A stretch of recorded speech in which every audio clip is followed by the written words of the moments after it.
Subscribe to Storylab for more stories. Now, let's begin this one. Chapter 1. The Call.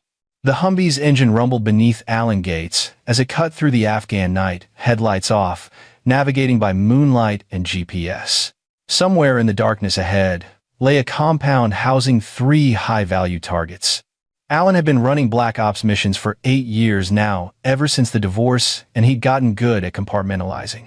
When you're downrange, nothing else exists. Not the past, not the guilt, just the mission. 2 minutes out, Patrick Burt said from the passenger seat. The grizzled commanding officer had pulled Alan from the depths after Wendy left him, had given him purpose when everything else fell apart. Remember, we need the package intact. No heroics tonight, Gates. Alan nodded, checking his rifle for the 100th time. At 42, he was one of the older operators still running these missions, but his record spoke for itself. 37 successful extractions. 0 casualties on his watch. The younger guys called him the Ghost, because he could slip in and out without leaving a trace. His satellite phone buzzed in his vest pocket. Strange. Only 3 people had this number, and none of them would call during a mission unless... Gates, phone's off during ops. Burt barked. But Alan had already seen the caller ID. St. Mary's Hospital, Portland, Oregon. His blood went cold. Christy, his 15-year-old daughter, was the only family he had left stateside. Sir, it's the hospital. It's my daughter. Burt's expression shifted instantly from commander to concerned friend. Take it. Mission can wait 60 seconds. Alan pressed the phone to his ear, his other hand gripping the rifle so hard his knuckles went white. This is Alan Gates. Mr. Gates, this is Dr. Elena Martinez at St. Mary's Emergency. Your daughter Christy was admitted 2 hours ago with a fractured skull, 3 broken ribs, and internal bleeding. She's stable now. But the world tilted. Alan's training screamed at him to stay calm, process information, make decisions. But all he could hear was the blood rushing in his ears. What happened? There was an incident at home. The police are involved. Mr. Gates, Christy is asking for you. She's the doctor's voice caught. She's very scared. Put her on. The rustling of a phone changing hands, then a voice that shattered every wall Alan had built around his heart. Daddy? Christy's voice was small, broken, terrified, nothing like the strong-willed girl who video called him every week with stories about soccer practice and honors classes. This was the voice of a child who'd been hurt in ways that would scar deeper than broken bones. Baby girl, I'm here. I'm coming home. Tell me what happened. Mom's boyfriend. Kirk. She sobbed, the sound wet and painful. He came to my room late at night. Said he wanted to talk about my attitude. I told him to leave, but he grabbed my arm, and I tried to push him away, and her voice dissolved into crying. Alan's vision went red. In 8 years of combat operations, he'd faced down terrorists, warlords, and killers of every variety. He'd never felt rage like this. Christy, listen to me. Did he? I need him like you taught me, she said, her voice gaining a thread of strength. When you showed me self-defense, I got him good and ran for the door, but he threw me down the stairs. Mom was at work. The neighbors heard me screaming. Pride mixed with fury in Alan's chest. His daughter had fought back. She'd remembered. But it hadn't been enough. Where's Kirk now? I don't know. He ran when the ambulance came. The police are looking for him. She paused. Daddy, I'm scared he'll come back. He won't touch you again. I promise you that. I'm coming home right now. Burt had already pulled out his own phone, barking orders. When Alan hung up, his CO handed him a folder. Mission scrubbed. I pulled your file. You've got 3 weeks of leave saved up. Take a month. The bird's fueling up now. You'll be wheels up in 20 minutes. Sir. That's an order, Gates. Burt's eyes were hard with a father's understanding. He had 3 daughters of his own. You've bled for this country for 8 years. Time to take care of your own. But Alan, he gripped Alan's shoulder. Don't do anything that'll land you in Leavenworth. This stays clean. Alan said nothing. He'd already made his decision the moment he heard Christy's broken voice. Some scores couldn't be paid in apologies or courtrooms. Chapter 2. The Truth Unfolds. 23 hours later. Alan walked into St. Mary's Hospital, wearing civilian clothes that felt foreign after weeks in tactical gear. He'd caught a military transport to Germany, Then a commercial flight to Portland, barely sleeping, his mind cycling through 1,000 scenarios. Each one ended with Kirk Spencer bleeding. Christie's room was on the 3rd floor. Alan paused outside, steadying himself. He needed to be strong for her. Later, he could be what he really was, a weapon with a target. She looked so small in the hospital bed, one side of her face purple with bruising, her left arm in a cast. Her blonde hair, the same shade as her mother's, was matted with dried blood they'd missed while cleaning her up. When she saw him, her face crumpled. "Daddy." Alan was across the room in 3 strides, carefully gathering her into his arms, mindful of her injuries. She sobbed into his chest like she had when she was 5 and scraped her knee. Except this wasn't a scraped knee. This was attempted rape and assault, and someone was going to pay for every tear. "I've got you, baby girl. You're safe now." They sat like that for 10 minutes before Christie pulled back, wiping her eyes. Despite everything, Alan saw the fighter in her, the determination in her jaw that she'd inherited from him. "Tell me everything," he said gently. "Start from the beginning." Christie took a shaky breath. "Mom started dating Kirk about 4 months ago. At first, he seemed okay. Bought me stuff, tried to be friendly. But then he started, looking at me weird, making comments about my clothes, my body. I told Mom, but she said I was being dramatic, that Kirk was just trying to bond with me." Alan's jaw tightened, but he stayed silent. "Last month, he started coming to my door at night. Said he wanted to talk about school, about boys, stuff like that. I kept my door locked, but it freaked me out. 3 nights ago, he tried the handle when Mom was working late shift at the restaurant. I yelled at him to go away, and he did, but he seemed angry. And last night, Mom was working a double. Kirk came home around 11. I was already in bed, door locked. He knocked and said we needed to have a serious conversation about my disrespect. I told him to talk to me in the morning. That's when he kicked the door in." Alan's hands curled into fists. "The door was locked, and he broke it down?" Christie nodded. "He was drunk, I think, stumbling. He grabbed me, started saying things about how I needed to learn to be nice to him, how he was trying so hard and I was being a little bitch." She flinched at the word. "I remembered what you taught me, the knee strike. I got him right in the, you know." He let go, and I ran for the hallway, but he caught me at the top of the stairs. "He was so angry, Daddy. He said, if I told anyone, he'd make sure nobody believed me. Then he shoved me. I fell all the way down. Did anyone see this? Mrs. Navarro next door heard me screaming. She called 911. Kirk ran before the ambulance got there. The door opened and Wendy walked in, looking exhausted and 10 years older than Alan remembered. They'd been divorced for 8 years, married for 6 before that. She'd left him because he was never there. Always deployed, always choosing the military over family. She'd been right, in a way, but he tried to make it work from a distance. Tried to be there for Christie, at least. Now her eyes were red-rimmed, her hands shaking. "Alan, thank God you're here. We need to talk," he said, his voice flat. Outside, in the hallway, Wendy broke down before he could say a word. "I didn't know. I swear to God, Alan, I didn't know he was like that. He seems so normal, so nice. He has a good job. He was kind to me, I thought." "You thought what, Wendy? That a guy who tries to rape your daughter is normal and nice?" She flinched. "The police said there's no proof he intended to. He broke down her locked bedroom door at 11 at night, grabbed her, and threw her down the stairs when she fought back. What more proof do you need?" I know, and I feel sick about it. But the police say, without witnesses or physical evidence of sexual assault, they can only charge him with simple assault. His lawyer is claiming it was an accident, that Christie fell during an argument." Alan felt his control slipping. "Where is he now?" "Nobody knows. He hasn't been home. His phone's off.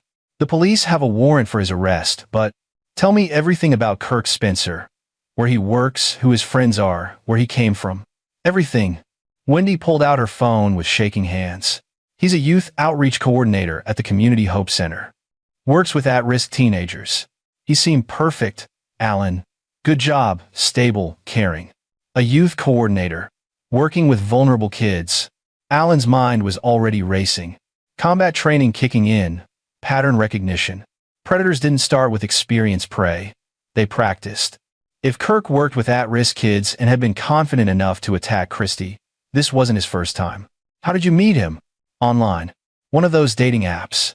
We dated for 2 months before I introduced him to Christy. I was careful, Alan. I thought I was being careful. Alan pulled out his own phone. I need his full name, date of birth, everything you know. I'm going to find out who Kirk Spencer really is. The police are already investigating. The police are going to follow procedure and rules of evidence. I'm not. He looked at Wendy hard. You brought a predator into my daughter's life. Now, I'm going to remove him, permanently. Stay with Christy. Don't leave her alone for a second. He walked away before she could argue, already pulling up a number he hadn't called in 2 years. Troy Warner answered on the second ring. Ghost? That you? I need a favor, Warner. Off the books. Deep background check. The kind that finds things people don't want found. Name it. Kirk Spencer. Portland, Oregon. Works at Community Hope Center. I'll send you everything I have. I need his real history. Who he is, where he's been, what he's done. And I need it yesterday. On it. This personal. He hurt my daughter. Tried to do worse. A pause. Then, you'll have everything in 6 hours. And Ghost? Whatever you're planning, I never heard about it. Appreciate it. Alan ended the call and stood in the fluorescent hospital hallway, surrounded by the beeping of machines and the antiseptic smell of industrial cleaner. Somewhere out there, Kirk Spencer was hiding, thinking he'd gotten away with it. Thinking a fractured skull and broken ribs and a terrified 15-year-old girl were consequences he could escape. He had no idea who he'd made an enemy of. Alan Gates wasn't just a soldier. He was a predator trained by the best military in the world to hunt other predators. And now he had a target. Chapter 3. The Monster Revealed. Alan spent the night in Christie's hospital room, sleeping in the uncomfortable chair beside her bed. Every time she whimpered in her sleep, he woke instantly, combat reflexes kicking in. By dawn, his body ached but his mind was crystal clear. He'd spent the dark hours planning, strategizing, thinking 3 moves ahead like he'd been trained. At 6 a.m., his phone buzzed. Warner, you're not going to like this, Ghost. Alan stepped into the hallway. Tell me, Kirk Douglas Spencer, age 39, born in Tacoma, Washington. Here's where it gets ugly. Sealed juvenile record from age 17, charges were sexual assault of a minor, but he took a plea deal, and it got buried because he was almost 18. Spent 2 years in juvie. After that, he kept his nose clean on paper, but I dug deeper. And he's moved around a lot. Portland is his 5th city in 12 years. Before that, Seattle, Spokane, Sacramento, Eugene. Each time he stayed 2 to 3 years, worked with youth programs or schools, then suddenly moved. I found 2 restraining orders, both sealed, as part of settlements from parents in Sacramento and Eugene. Allegations of inappropriate contact with minors. Nothing proved, just paid off and buried. Alan's blood turned to ice. He's done this before, multiple times. Worse. I found a police report from Sacramento that never went anywhere. A 15-year-old girl from his after-school program reported he assaulted her. 2 days later, she recanted. Family moved to Arizona shortly after. I tracked them down. Mother wouldn't talk, but the father eventually admitted Spencer threatened them. Said he had connections who could make their lives hell if they didn't drop it. What connections? That's the interesting part. Spencer's been cozy with law enforcement wherever he goes. Volunteers for police youth programs, donates to fraternal organizations, schmoozes with local cops and judges. In Portland, he's tight with Deputy Chief Calvin Lane and Judge Preston Bauer. Both have been to Spencer's house for poker games. Both have daughters around Christie's age. The implications made Alan sick. Spencer wasn't just a predator, he was a smart one, insulating himself with connections, using his youth work as cover and access to victims, systematically silencing anyone who spoke up. There's more, Warner continued. I hacked his laptop, don't ask how. Found encrypted files, photos of girls. Ghost. Not pornographic, but surveillance style. Girls from his programs. Christie's in there too. Dozens of photos taken without her knowledge. At school, at soccer practice, through windows. Alan's vision went red. He forced himself to breathe, to stay controlled. Rage was useful. Losing control wasn't. Can this be used as evidence? Not without revealing how I got it, which would put me in prison. But I can send you copies. What you do with them is your business. Send everything. And Warner? Thanks. Give him hell, Ghost. These bastards never stop unless someone stops them. Alan ended the call and stood there, absorbing the information. Kirk Spencer was a career predator with a system, with protection, with practice. The police would follow procedure. Spencer's lawyer would work the system, and maybe he'd get a few years for assault. Then he'd move to another city and start again. Unless Alan ended it permanently. He needed more intel, real-time surveillance, patterns of movement. He needed to know where Spencer was hiding and who might be sheltering him. For that, he needed boots on the ground. By noon, he called in 2 more favors. David Sweeney, former Delta operator, now running a private investigation firm in Seattle, arrived with surveillance equipment. Lester Perkins, a Marine Scout sniper Alan had served with, drove down from Tacoma with long-range optics and tracking devices. They met in a motel room 2 miles from the hospital. Alan spread out everything Warner had sent Spencer's known addresses. His gym, the Community Hope Center, homes of his cop friends, regular haunts. We're looking for a predator who knows we're hunting him, Alan said. He's gone to ground, but he'll need resources. Money, a place to stay, support. The question is where. Sweeney studied the files. These connections to law enforcement are a problem. If Deputy Chief Lane is involved, Spencer might be in a safe house. Could even be in a cop's basement. Then we watch them all, Alan said. Perkins, you take Deputy Chief Lane's house. Sweeney, Judge Bauer. I'll watch Spencer's apartment and the Community Hope Center. We rotate every 8 hours. Someone sees something, we all converge. What's the end game here? Ghost? Perkins asked. We find him, then what? Call the cops, he's probably friends with. Alan met his eyes. We find him. Then I handle it my way. You know, if you cross that line, there's no coming back. He crossed it when he touched my daughter. I'm just settling the account. The 2 men exchanged glances, then nodded. They'd both seen action in places where rules didn't apply. They understood that some enemies didn't respond to courts and lawyers. By evening, they had a surveillance net in place. Alan took first watch on Spencer's apartment, a second-floor unit in a complex near the river. Through binoculars, he watched the dark windows, the empty parking space, the mailbox stuffed with flyers. His phone rang. Christie's number. Hey, baby girl. How you feeling? Better. They're letting me go home tomorrow. A pause. Dad, I'm scared. What if Kirk comes back? He won't. I promise you. How can you be sure? Because I'm going to make sure he never hurts anyone again. Because I'm not leaving Portland until this is finished. You're safe, Christy. Focus on healing. Let me handle the rest. After they hung up, Alan sat in the darkness of his rental car, watching Spencer's empty apartment. His phone buzzed again. Warner. Found something else. Spencer's credit card pinged at an ATM in Northeast Portland yesterday afternoon. Withdrew the daily maximum $500. 2 hours later, another ping at a convenience store near Selwood. He's still in the city. Send me the locations. Alan updated Sweeney and Perkins, adjusted their search grid. For 3 days, they tracked sightings, pieced together movements. Spencer was being careful, never staying in one place long, using cash, avoiding cameras. But everyone makes mistakes. On the 4th day, Perkins called in. Got him? Deputy Chief Lane's cabin on Mount Hood. Lane's SUV just pulled in with someone in the passenger seat. Matches Spencer's build. Alan felt the click of pieces falling into place. Of course, Lane was protecting him, hiding him in a remote cabin while his lawyer worked to minimize charges, while the cops worked to poke holes in Christie's story. Stay on him. I'm coming to you. As he drove toward Mount Hood, Alan's mind crystallized around a plan. Kirk Spencer had built a system to protect himself. Now, Alan would use that system against him. He'd make sure Spencer's downfall was so complete, so public, that even his friends couldn't save him. And if the courts somehow still failed, Alan had a backup plan that wouldn't leave anything to chance. Chapter 4. Into the Wolf's Den.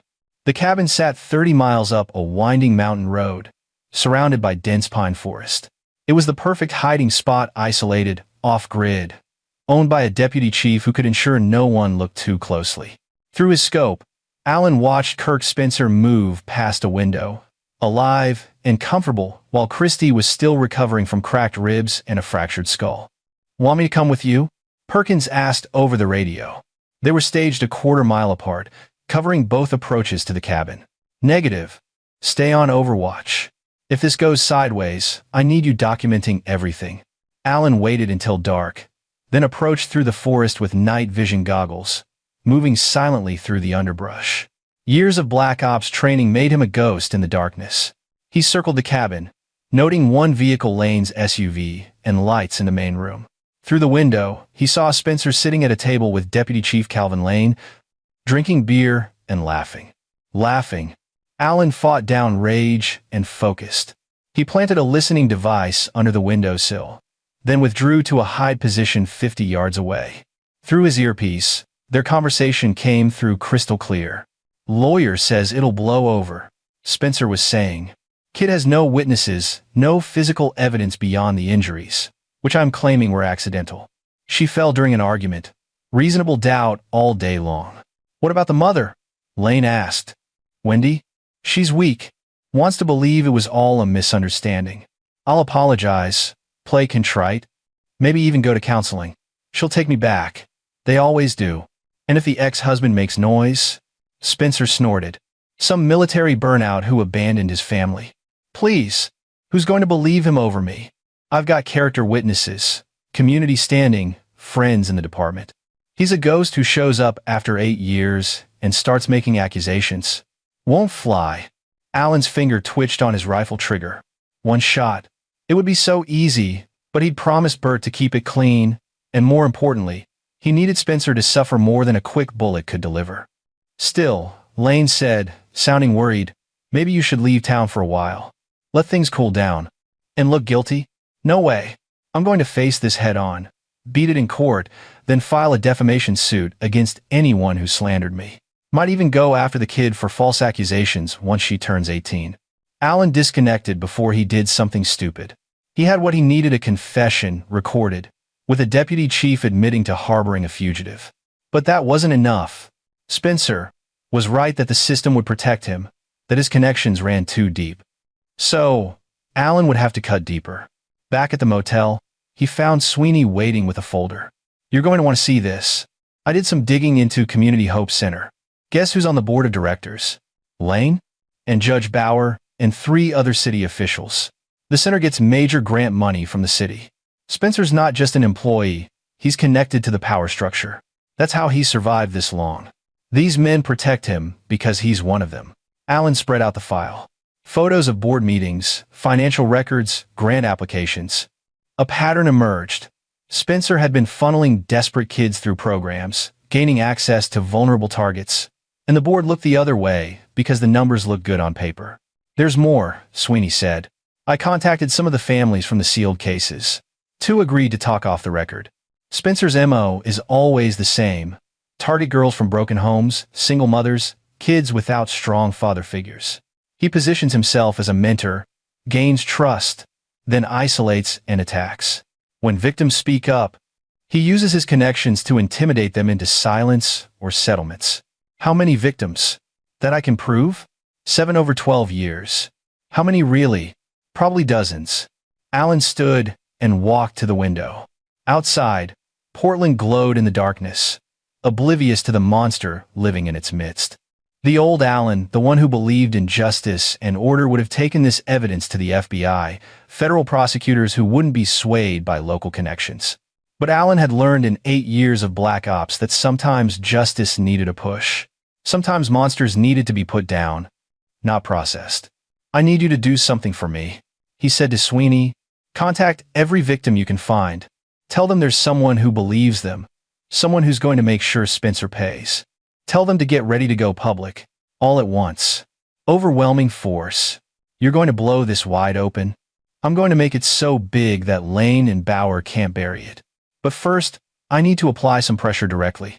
The next morning, Alan stood outside the Community Hope Center when it opened. The receptionist, a kind-faced woman named Paula Chamberlain, looked nervous when he asked to speak with the director. "I'm Alan Gates. Kirk Spencer assaulted my daughter.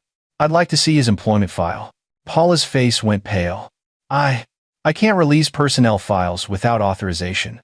Mr. Spencer is currently on administrative leave, pending an investigation into whether he's a child predator. Yeah, I know. Here's what's going to happen, Paula. I'm going to wait right here while you call whoever you need to call. And I'm going to keep waiting until someone with a spine shows up to talk to me. Because if I have to go to the newspapers with what I know about this place, I will. 20 minutes later, the executive director, Guy Love, a nervous man with sweat stains already forming on his dress shirt, ushered Alan into his office. Mr. Gates, I understand you're upset but making threats. Alan leaned forward. Kirk Spencer has been using your organization as a hunting ground for over 3 years. You want to know how I know? Because I have testimony from 7 other families. Girls aged 12 to 17. All vulnerable. All targeted through programs run by Spencer. All silenced through intimidation and legal pressure. Love's face drained of color. Those allegations were investigated and found to be buried by friends of Spencer on your board of directors. I have a question for you, Mr. Love. Did you know? Or were you just conveniently blind? I don't have to listen to this. I'm calling security. Call them. Call the police too. Call Judge Bauer and Deputy Chief Lane. Then, I'll call every news station in Portland and hand them a file that will destroy this organization and everyone connected to it. Or, Alan sat back. You can tell me the truth. All of it. And maybe we find a way forward that doesn't end with you in prison for conspiracy. Love's hand froze over the phone. For a long moment, the only sound was the air conditioning. Then he slowly lowered his hand. What do you want to know? Chapter 5. The Web Unravels. Guy Love talked for 90 minutes, and with every word, Alan's contempt grew. The director had suspected something was wrong with Kirk Spencer for over a year. Girls had complained about inappropriate comments, unwanted touching during mentoring sessions, late-night phone calls. Each time, Love had reported it to the board, and each time, the board had shut him down. Judge Bauer said we couldn't afford the scandal, Love admitted, staring at his hands. We depend on city grants, donations from wealthy families. If it came out that we had a predator on staff, the center would close.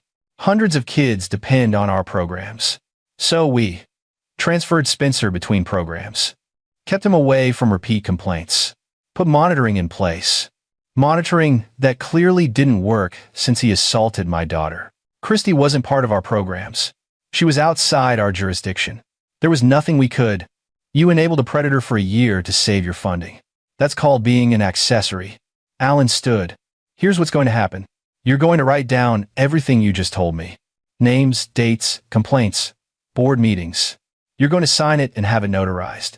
Then you're going to resign. I can't just... Yes, you can. Because if you don't, I'm going to make sure everyone knows you chose money over protecting children. Your career will be over, your reputation destroyed. You might even go to prison, or you can get ahead of it, cooperate, and maybe salvage something. Love looked at Alan with haunted eyes. What about the board? Lane and Bauer won't just let this go. Let me worry about them. You focus on doing the right thing for once. 2 hours later, Alan had a notarized confession from Guy Love detailing the cover-up. He immediately sent copies to Warner, Sweeney, and his lawyer, with instructions to release it if anything happened to him. Insurance. Next stop, Judge Preston Bauer's chambers. Getting into a judge's private office wasn't easy, but Alan didn't need an appointment. He simply walked past the secretary when she was distracted and pushed through Bauer's door. The judge looked up from his desk, annoyed, then alarmed when he saw Alan's expression. You can't be in here. I'm calling security. Call them. Call your friend, Deputy Chief Lane too. Might as well get everyone together for what's coming. Bauer's hand hovered over the phone. Who the hell are you? Alan Gates. My daughter is Christy Gates, the girl your poker buddy Kirk Spencer tried to rape before throwing down a flight of stairs. I'm here to give you one chance to do the right thing. The judge's face went carefully neutral, a skill learned from years on the bench. Mr. Gates, if you have evidence of a crime, you should present it to the proper authorities, not barge into. The proper authorities? You mean Deputy Chief Lane, who's currently harboring a fugitive at his mountain cabin? Or maybe you mean yourself, given that you've been helping Spencer cover up assaults for 3 years? Bauer's composure cracked slightly. I don't know what you think you know. I know you and Lane are on the board of Community Hope Center. I know you've buried at least 3 complaints against Spencer. I know you've used your positions to intimidate victims into silence. I have testimony, signed confessions, and phone records. What I don't have is patience for you pretending to be ignorant. Alan tossed a folder on the desk. Inside were photos not of victims, but of Bauer's own daughter, Molly, at soccer practice. Photos taken by Kirk Spencer, found on his laptop. Your daughter Molly is 15, right? Same age as Christy. Spencer has dozens of photos of her. Did you know that? Did you know your poker buddy was stalking your daughter while you helped him avoid consequences? Bauer's hand shook as he looked through the photos. The blood drained from his face. Where did you get these? Spencer's personal collection. He's got photos of at least 20 girls. Molly's in there. So is Lane's daughter. So are half a dozen girls from the center. Still want to protect him? The judge sank into his chair, suddenly looking decades older. I didn't know. About the photos. About Molly. Spencer said the complaints were misunderstandings, cultural differences with some families. Lane vouched for him. I thought. You thought wrong. And now my daughter is in the hospital because you chose to believe a predator over victims. Bauer stared at the photos of his daughter for a long moment. When he looked up, something had changed in his eyes. What do you want from me? The truth. On record. And you're going to recuse yourself from Spencer's case. Recommend a special prosecutor from outside Portland, and make sure every complaint against him is reopened. You're going to make this right. If I do that, my career is over. The scandal will. Your career should be over. You let a pedophile operate freely to protect your reputation and funding. But I'm offering you a deal. Cooperate fully. Help bury Spencer instead of protecting him, and maybe you avoid prison. Maybe you get to retire quietly instead of being disbarred in disgrace. Bauer looked at the photos again, at his daughter's innocent face captured without her knowledge.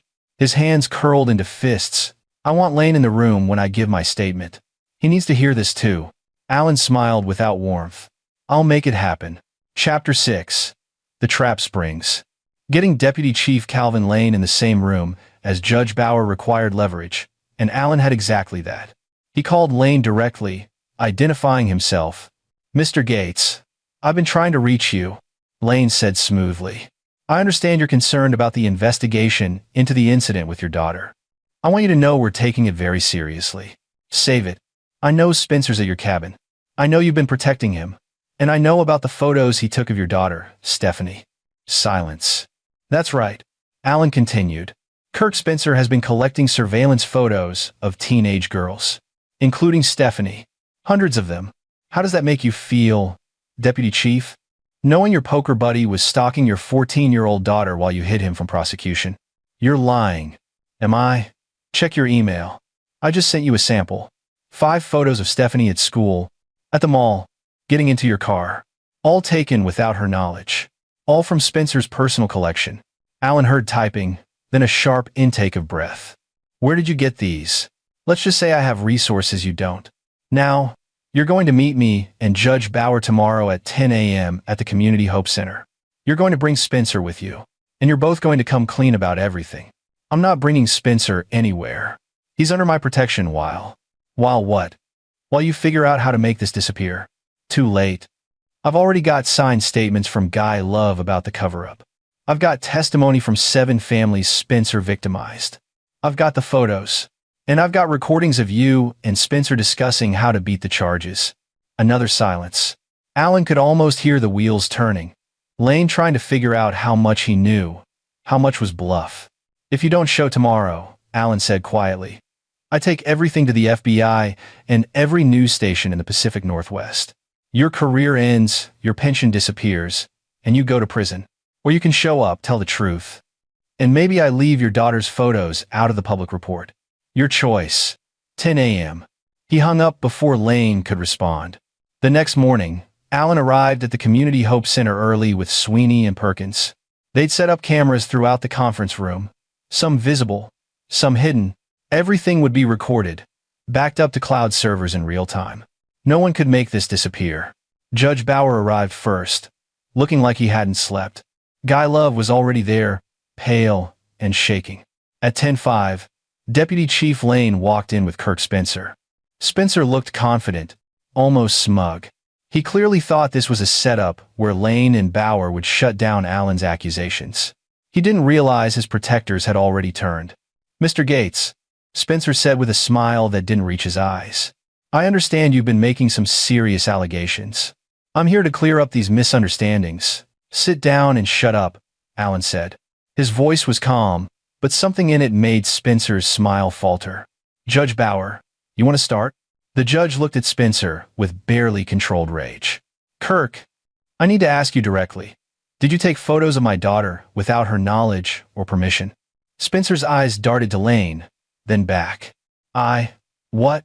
No, of course not. Where's this coming from?" Bauer slid a folder across the table. "These were found on your laptop. 47 photos of Molly. At school, at practice, at our house. Some taken through windows." Spencer's face went pale as he flipped through the folder. "This is fabricated. Someone planted these. Gates probably. We had them analyzed by a forensic expert," Alan interrupted. "Metadata confirms they were taken by your camera. On your laptop, the timestamps go back 18 months. You've been stalking a judge's daughter for a year and a half." Lane leaned forward. "And my daughter, Kirk? What about Stephanie? Cal, you can't believe this. We're friends. I would never." Lane threw another folder on the table. Photos spilling out. 73 photos of my daughter. Some from last week. "Were you planning to attack her too? Is that why you've been coming to my house? Getting close to my family?" Spencer stood up. "I don't have to listen to this. You people are crazy. I'm calling my lawyer." "Your lawyer can't help you," Bauer said, "because I've already filed a motion to reopen every complaint ever filed against you. And I've recommended a special prosecutor from the Attorney General's office. Someone who doesn't owe you any favors." "Guy," Spencer turned to Love. "Tell them this is insane. Tell them about my record at the center. All the good work." Love wouldn't meet his eyes. "I've already provided my statement to investigators. About the complaints we buried. The board meetings, where we decided to protect the center's reputation instead of the children. I'm cooperating fully." Spencer's composure finally cracked. "You bastards. After everything I've done for you, all the donations I brought in, the programs I built, you preyed on vulnerable children," Alan said, standing. "You used your position to access and abuse victims. You took photos of dozens of girls without their knowledge. You assaulted my daughter and tried to silence her. And these men," he gestured at Lane and Bauer, "helped you do it by looking the other way." "This is entrapment," Spencer snarled. "None of this will hold up in court." "Actually," a new voice said from the doorway. "It will." Federal Agent Neil Hickey walked in with 3 other agents, badges visible. "Kirk Spencer, you're under arrest for production and possession of child exploitation material. Multiple counts of assault and witness tampering." "Deputy Chief Lane, Judge Bauer, you're both being asked to surrender your badges and retire pending investigation into official misconduct." Spencer lunged for the door, but Perkins was there, 6 feet 4 inches of Marine blocking the way. Spencer bounced off him and fell backwards into the arms of federal agents. As they handcuffed Spencer, Alan leaned close. "You should have left my daughter alone. Now, everyone's going to know exactly what you are." Spencer's eyes filled with hate and fear in equal measure. "You'll pay for this. I have friends, connections." "Had," Alan corrected. "Past tense. Your friends just threw you to the wolves to save themselves. You're alone now, just like you made those girls feel." As the agents led Spencer away, Bauer approached Alan. "What happens now?" "Now? The 7 families I've been in contact with are all filing civil suits. The media is going to get everything tomorrow morning. And you and Lane get to spend the rest of your lives knowing you protected a predator who was stalking your own daughters. We didn't know about the photos. You didn't want to know. There's a difference." Alan headed for the door, then paused. "If either of you tries to interfere with the prosecution, I've got insurance files that will go public. Stay out of my way, and you might survive this with your pensions intact." Outside, Sweeney and Perkins were waiting. "That went smoother than expected," Sweeney said. "That's because the FBI was already investigating Lane and Bauer for corruption. I just gave them the evidence they needed. Spencer was a bonus." "So it's over?" Alan thought about Christy. Still healing, still scared. He thought about the 7 other families and the dozens of victims they'd never find. He thought about how close Spencer had come to getting away with it all. Not yet. Spencer's arrested, but his lawyers will fight. He might make bail, might get a deal. I need to make sure he never walks free again. The evidence you provided should be enough. Should be. I'm not taking chances. Chapter 7. The Final Pieces. Kirk Spencer made bail 3 days later. His lawyer, a high-priced defense attorney named Jackie Nash, argued that he wasn't a flight risk, that the charges were overblown, that the evidence was circumstantial. The federal judge, not knowing about the hidden depths of the case, set bail at $500,000. Spencer's family posted it immediately. Alan got the alert from his contact at the courthouse and felt his jaw tighten. The system had failed again. Spencer was free, walking the same streets as his victims, already planning his defense. Christy called him that evening, her voice trembling. "Dad, he's out. I saw it on the news. What if he comes after me? He won't get near you. I promise." But as Alan sat in his motel room that night, he faced a hard truth. Promises weren't enough. The system would grind slowly forward. Spencer's lawyers would delay, file motions, attack Christie's credibility. Lane and Bauer might face misconduct charges, but they'd lawyer up and survive. And Spencer? Even with federal charges, even with multiple victims coming forward, there was a chance he'd find a way to wiggle free or get a reduced sentence. Alan couldn't risk it. He called a meeting with Sweeney and Perkins. "I need to know where Spencer is at all times. Complete surveillance." "Already on it," Sweeney said, pulling up his laptop. "We've got GPS trackers on his car, his phone is compromised, and I've got cameras outside his apartment. The man can't sneeze without us knowing." "What are you planning?" Perkins asked. "Making sure justice happens one way or another." Over the next week, Alan watched Spencer's patterns. The man was careful, staying home mostly, meeting with his lawyer, avoiding anywhere kids might be. But Alan noticed something interesting. Spencer was angry. He'd lost his job, his reputation, his freedom of movement, and angry men made mistakes. Through the phone tap, Alan heard Spencer ranting to his lawyer. "This is all Gates' fault. That military psycho ruined my life. I'm going to sue him into the ground. Defamation, harassment, emotional distress. Focus on beating the criminal charges first," Nash advised. "Then we can discuss civil action." But Spencer wasn't thinking rationally. He was spiraling, and spiraling men did stupid things. On day 9, Spencer made his move. Alan got the alert at 11 p.m. Spencer's car was moving, heading toward Wendy's house where Christy was staying under police protection. But the police detail changed shifts at 11, leaving a 15-minute gap. Alan was already moving, Perkins and Sweeney with him. They arrived at Wendy's house just as Spencer's car pulled up 2 blocks away. Lights off. "He's actually doing it," Sweeney breathed. "The idiot's going to try something. Not if I stop him first," Alan said, chambering around in his pistol. "Wait," Perkins grabbed his arm. "If you shoot him now, you go to prison. Let's play this smarter." Alan forced himself to think clearly. Perkins was right. Spencer approaching the house while out on bail, violating a restraining order, would violate his bail conditions. If they could catch him in the act, document it, he'd go straight back to jail with no bail this time. "Cameras ready?" Alan asked. Sweeney held up his phone. "Recording." They watched as Spencer crept toward the house, hood up, hands in his pockets. He went to the side yard, where Christie's bedroom window faced the street. He stood there for a moment, looking up at the dark window.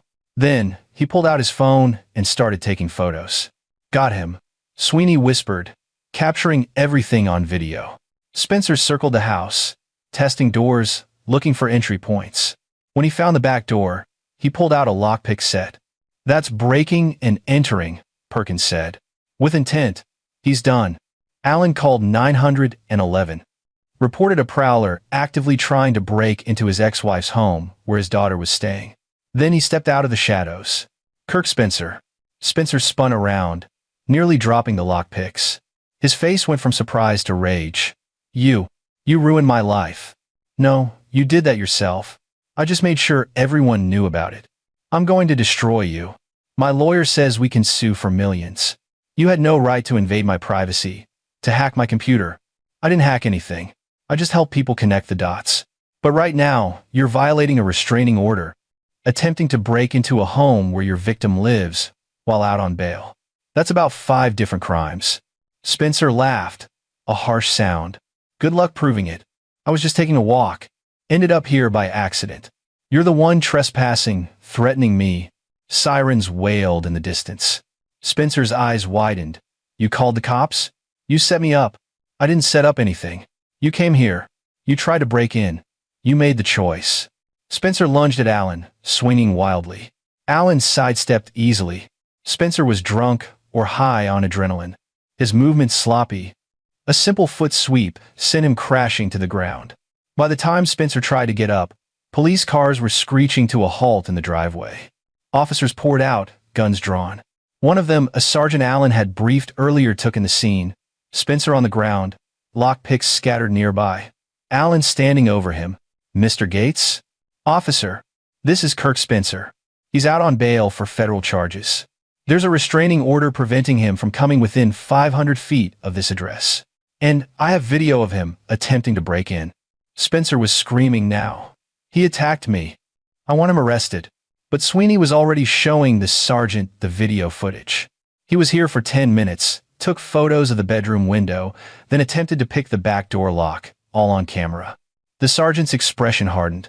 "Kirk Spencer, you're under arrest for violation of restraining order, attempted breaking and entering, and violation of bail conditions."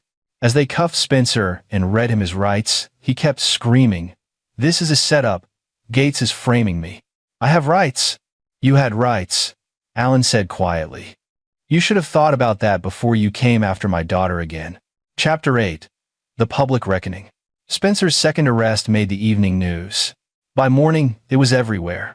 Federal prosecutors filed an emergency motion to revoke bail entirely, presenting the video evidence of Spencer stalking Christie's house. The judge, a different one this time, one with no connection to Bauer, was furious. "Mr. Spencer, you were released on bail under strict conditions, including a restraining order. Less than 2 weeks later, you're caught on camera at the victim's home, attempting to break in. Bail is revoked. You'll remain in federal custody until trial." Jackie Nash tried to argue, but the judge cut him off. "Your client had his chance. He's demonstrated he's both a flight risk and a danger to the community. We're done here." That same morning, Allen held a press conference with the 7 families whose daughters Spencer had victimized. They stood together on the steps of the courthouse, facing a sea of cameras and reporters. Natasha Strong, whose daughter had been assaulted by Spencer in Sacramento, spoke first. "For years, we were told to stay quiet, that going public would ruin our lives. Kirk Spencer used his connections and his lawyer to silence us. Today, we're done being silent." One by one, the parents told their stories. How Spencer had targeted their daughters, how they'd been threatened, intimidated, paid off, how the system had protected Spencer instead of their children. Christy, standing beside Allen, with her arms still in a cast, spoke last. "Kirk Spencer broke into my room, assaulted me, and threw me downstairs because I wouldn't let him rape me. He almost killed me. And when he got arrested, he tried to come back and finish what he started. I'm not afraid anymore. And I want every other girl to know, if someone hurts you, it's not your fault. And there are people who will fight for you." The press conference went viral. By evening, national news outlets were covering the story. The systemic cover-up at Community Hope Center. The complicity of Judge Bauer and Deputy Chief Lane. The pattern of abuse spanning 12 years and 5 cities. Lane resigned the next day. Bauer announced his retirement. The board of Community Hope Center dissolved, and the organization filed for bankruptcy as lawsuits piled up. But Allen wasn't satisfied. Spencer was in jail awaiting trial, but trials could go wrong. Juries could be swayed by expensive lawyers. Witnesses could be intimidated or discredited. That night, he got a call from Warner. "I found something you need to know about." Spencer's lawyer, Jackie Nash. "He's been in contact with someone trying to intimidate witnesses, specifically one of the Sacramento families, threatening to expose personal information if they testify. Can you prove it?" "I can do better. I can record the next conversation." 3 days later, Warner delivered a recording of Nash instructing an investigator to dig up dirt on the Strong family, specifically mentioning their immigration status, their financial troubles, anything that could be used as leverage. Allen sent the recording to federal prosecutors. Nash was disbarred and arrested for witness tampering within 48 hours. Spencer had to get a public defender. The trial started 6 weeks later. The prosecution presented overwhelming evidence. The photos from Spencer's laptop, testimony from 8 victims, statements from Guy Love about the cover-up, recordings of Spencer discussing how to beat the charges. The defense tried to argue entrapment, illegal search and seizure, coach testimony. But the public defender was overwhelmed, outmatched by federal prosecutors who'd built an airtight case. Christie testified. She was strong, clear, unshakable. When Spencer's lawyer tried to imply she'd been coached by her father, she looked the jury straight in the eye. My father was overseas when Kirk Spencer attacked me. He came home because I called him from a hospital bed. He didn't coach me. He didn't need to. I know what happened. I lived it. And I'm here to make sure Kirk Spencer never hurts another girl. The jury deliberated for 4 hours. Guilty on all counts. Chapter 9. The Resolution. The sentencing hearing was 3 weeks later. Federal guidelines called for a minimum of 20 years, with potential for life. The courtroom was packed with victims and their families, all there to ensure justice was finally served. The judge, an older woman named May O'Connor, known for her tough stance on crimes against children, listened to victim impact statements for 2 hours. Every family Spencer had destroyed got their moment to speak. When it was Christie's turn, Allen sat in the front row, watching his daughter walk to the stand with her head high. Kirk Spencer tried to take everything from me, she said, her voice steady. He tried to take my safety, my innocence, my trust. He almost took my life. But he failed, because I fought back, and because my father showed me that evil people only win when good people stay silent. I'm not silent. None of us are. And we never will be again. The judge nodded, then turned to Spencer. Mr. Spencer, you used your position of trust to prey on vulnerable children for over a decade. You exploited your connections to evade justice. And even after your arrest, you attempted to further victimize the child you'd already harmed. I've reviewed all the evidence, all the testimony, and I've rarely seen such a clear pattern of predatory behavior. Spencer's public defender stood. Your Honor, my client maintains his innocence and plans to appeal. Your client was found guilty by a jury of his peers on 17 federal counts. The evidence was overwhelming. There will be no leniency here. Judge O'Connor looked at Spencer with barely disguised disgust. I hereby sentence you to 45 years in federal prison, with no possibility of parole for 25 years. You will be required to register as a sex offender for life. And I'm recommending you serve your time in a facility where they don't take kindly to predators who target children. Spencer's face went white. No, this isn't fair. I have rights. You had rights. You forfeited them when you hurt these children. Bailiff, remove him. As Spencer was led away screaming, Allen felt something he hadn't felt in months. Peace. Not happiness, not satisfaction exactly, but the calm that comes from a job completed. Outside the courthouse, reporters swarmed. Allen gave a brief statement. Justice was served today, but this isn't just about one predator. It's about a system that protected him. Deputy Chief Lane and Judge Bauer may have escaped criminal charges, but they'll live with what they enabled. Community Hope Center is gone, and hopefully, other organizations will learn from this. Protect children first, reputation second. Afterward, he took Christie for ice cream, her choice, something normal and simple after months of trauma and testimony. What happens now? She asked, looking younger than her 15 years. Now, you heal. You go back to school, back to soccer, back to being a kid. You've been through hell, but you survived. You're stronger than you know. Because of you. You came home. You fought for me. Because you called me. You fought back. You survived. I just helped finish what you started. They sat in silence for a moment, eating ice cream in the afternoon sun. Dad, Christie said finally, can you stay? Not go back overseas? Allen had been thinking about that. His commanding officer had made it clear. The door was always open if he wanted to return. But sitting here with his daughter, seeing her smile for the first time in months, he knew what his answer was.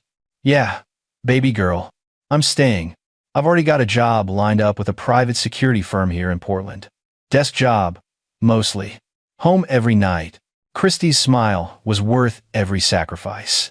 3 months later, Alan stood in his new apartment, a two-bedroom place near Christie's school, so she could stay with him on weekends, and reviewed the aftermath.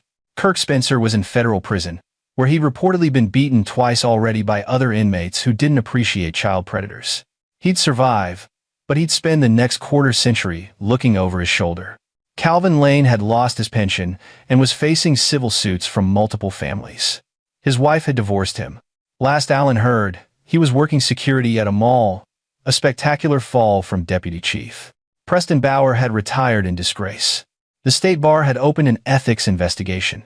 He'd probably avoid criminal charges, but his legacy was ruined. Community Hope Center had closed.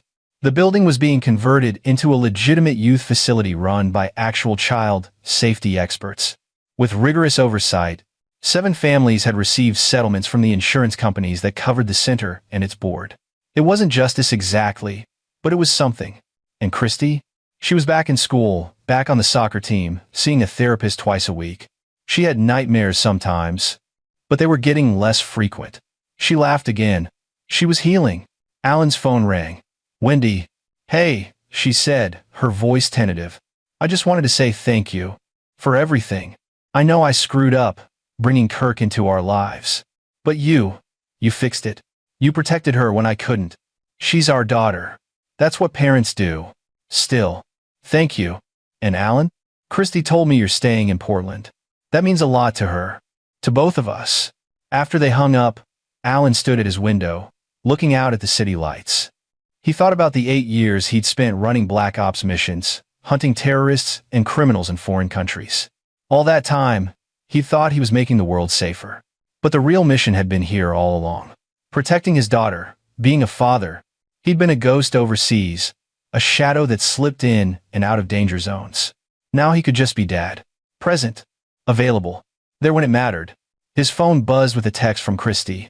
"Movie night Friday? Your pick. But if you choose another action movie, I'm vetoing." Alan smiled and typed back. "Deal. You pick. I'll bring popcorn." Outside, Portland hummed with life, thousands of families. Thousands of kids, thousands of potential predators and victims. Alan couldn't save them all, but he'd saved one. His daughter. And Kirk Spencer? He'd learned the hard way what happened when you hurt someone's child. Some fathers filed lawsuits. Some fathers called lawyers. But some fathers were trained by the military to hunt monsters. And monsters, once caught, rarely got a second chance. Alan Gates had come home to settle a score. And he'd done exactly that. This is where our story comes to an end. Share your thoughts in the comments section. Thanks for your precious time. If you enjoyed this story, then please make sure you subscribe to this channel. That would help me a lot. Click on the video you see on the screen, and I will see you there.